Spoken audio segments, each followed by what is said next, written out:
Across Live now. A longer look at the day's big stories. Stories that count. It's news for New Zealanders throughout the day on TVNZ 7. The respected host. Where do you draw the line? The high-powered guests. We are joined this morning by Senator John McCain. This week with George Stephanopoulos. I'm so happy that she is part of the team. Debating American issues. Those are ridiculous charges that affect us here at home. This is not just the financial markets here, it's global. Hot off the satellite and up to date. How much worse is this going to get? This week with George Stephanopoulos. First on Mondays at 7:10, TVNZ 7. Each one of our candidates has got at least one postgraduate degree, and this is the electorate where parents are willing to pay a premium just to get into the so-called grammar zone. So what more appropriate issue to start with than education? Here's Wallace Chapman. Education, where people have flocked to Epsom to give the kids a good education, and the place is home to some of the country's finest schools. So residents are interested in policies that will lift educational standards. Parents go to great lengths so their kids can attend the prestigious schools. Kate Thompson moved to a one-bedroom flat in the zone so her son could go to grammar. It was 4 months before I found the one-bedroom, and we were in there living under extenuating circumstances. It wasn't pleasant. And then to find somewhere as a solo mother that I could afford, well, I was just lucky. Zoning's a contentious issue. Attempts to alter zone boundaries threaten property prices. Auckland Grammar on a listing can add several zeros to the value. Remuera real estate agent Lila McDonald says there is a big demand for places in the grammar zone. If they want to send kids to their public schools, they want to be here because that's the only way they could get in.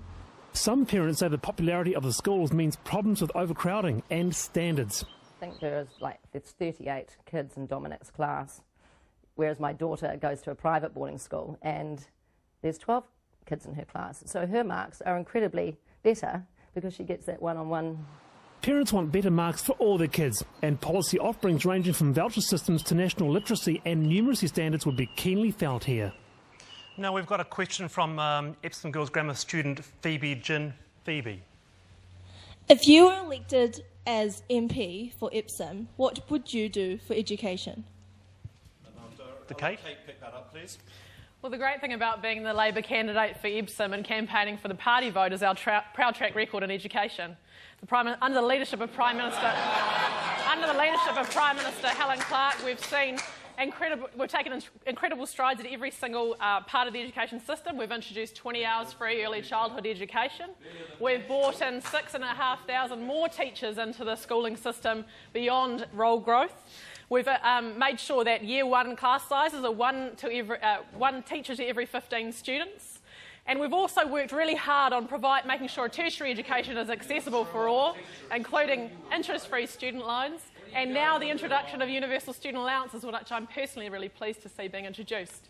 So we believe in Labour that every young person should go to their local school, and therefore we support the zoning system. Thank you. All right, we've already had that. We've already heard various opinions from the National supporters here, so Richard Worth, would you like to respond, please? Well, National's got 4 education policies. The reality is that a large number of people move into Epsom because of the excellence of the system. NCEA has changed hugely. There are choices available in Epsom. Many people are taking up those choices, so we're seeing a number of people sitting the Cambridge exams. I think the most compelling difference between National and Labour on education is our focus on national standards. Because the reality is that 1 in 5 kids these days leave school without appropriate qualifications. And there needs to be a real focus on literacy and numeracy. There are people in this audience who will remember so well the arithmetic drills we used to do. All of that stuff has gone.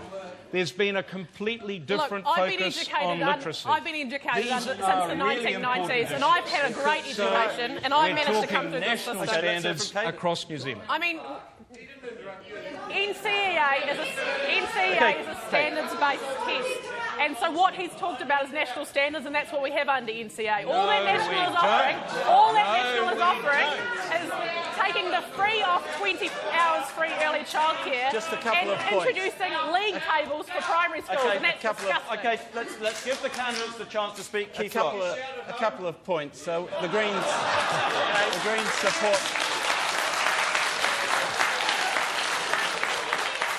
The Greens support NCA, and we can have proper national standards around NCA without having separate exams.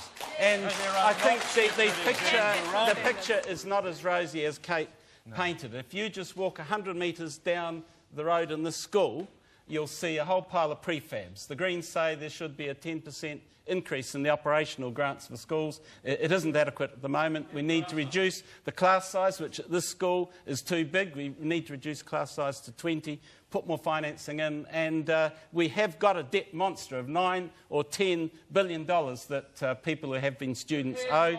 That is affecting their future and is part of the reason why we've got such a brain drain to Australia, which came out today in the record figures.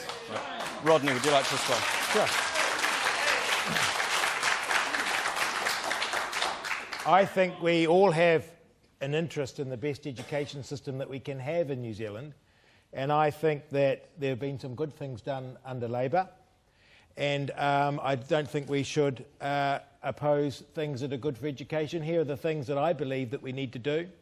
I actually do believe that you have a right to go to your local school. I think that is important. But I think that the Labour Party has got a wee bit captured by the teacher unions and the Ministry of Education bureaucrats. It'd be better if they focused more on the pupils and the parents. I like National's commitment to standards because I think that's important. And what I'd like to see is not solo mothers having to crunch up in an apartment in Epsom to try and get to a decent school. I'd like to see decent schools right through New Zealand. And the way to do that is actually to have school choice, where if you send your child to an independent school or a private school, you don't have to pay twice. Wouldn't that be a change?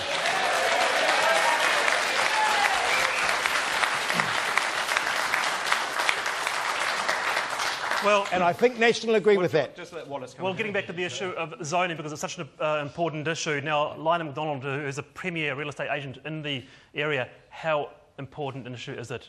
It's very, very important because it's getting very, very hard to get into Epsom Girls and Auckland Boys School. I think the Auckland Boys School is so crowded now, and it's coming to the stages. If you're not in the grammar zone, you don't get in. I've had people that one child has got into the grammar zone and they moved houses, so they moved out of the grammar zone and the child was taken away. Okay. It's very, very important.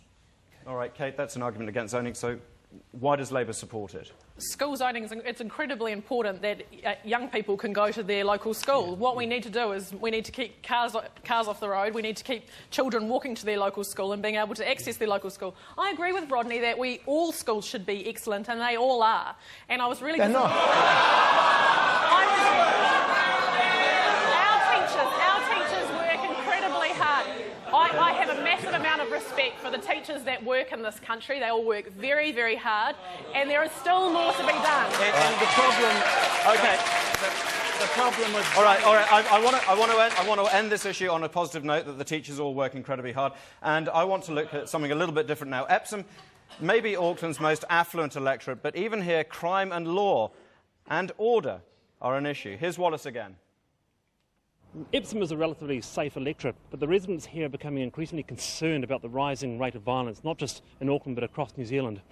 Now, the recent murder in the inner city is a reminder of how violence is not just isolated to South Auckland.